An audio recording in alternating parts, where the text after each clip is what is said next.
আসসালামু আলাইকুম। কুয়েত বাংলা নিউজের পক্ষ থেকে আপনাদের সবাইকে স্বাগতম। আশা করি যে যেখানেই আছেন ভালো এবং সুস্থ আছেন। আজকের এই ছোট্ট ভিডিওটির মাধ্যমে আপনাদেরকে জানিয়ে দেব বিমান সম্পর্কিত একটি জরুরি খবর।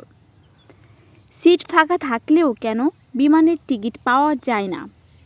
সিট ফাঁকা থাকলেও বিমানের টিকিট পাওয়া যায় না। বেশিরভাগ সময় সিট ফাঁকা রেখে বিমান উড্ডয়ন করে থাকে, এমন অভিযোগ সত্য নয় বলে দাবি করেছেন বেসামরিক বিমান পরিবহন ও পর্যটন মন্ত্রী কর্নেল মোহাম্মদ ফারুক খান। বৃহস্পতিবার জাতীয় সংসদের বাজেট অধিবেশনে বিরোধী দলীয় চিফ হুইপ মুজিবুল হক চুন্নুর লিখিত প্রশ্নের উত্তরে মন্ত্রী এ দাবি করেন।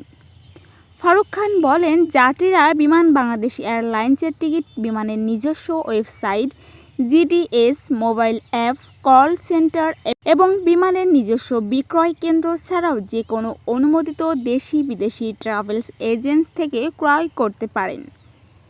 বিমানের কোনো টিকিট যাত্রীর তথ্য ছাড়া বুকিং করা সম্ভব নয়। ফলে কারোর পক্ষে একসঙ্গে অনেক টিকিট বুকিং করে রাখার কোনো সুযোগ নেই। কোনো এজেন্সি চাইলে যাত্রীর তথ্য ছাড়া কোনো টিকিট বুকিং করতে পারবে না।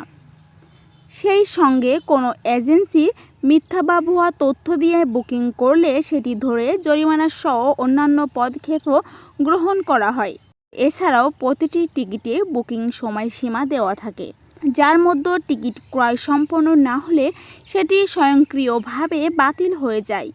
মন্ত্রী বলেন, যে কোনো এয়ারলাইন্স ব্যবসায় ভরা মৌসুম ও মন্দা মৌসুম থাকে। যখন ফ্লাইটের চাপ কম থাকবে তখন কিছু সিট খালি থাকতে পারে, যা সারা বছরের চিত্র নয়। আসন খালি থাকা সত্ত্বেও টিকিট কিনতে গেলে টিকিট নেই। এই বিমান বাংলাদেশ এয়ারলাইন্স কর্তৃপক্ষের বিরুদ্ধে একটা ঢালাও অভিযোগ। এছাড়াও যাত্রীরা কনফার্ম টিকিট করেও যথাসময়ে এয়ারপোর্টে উপস্থিত হতে পারে না।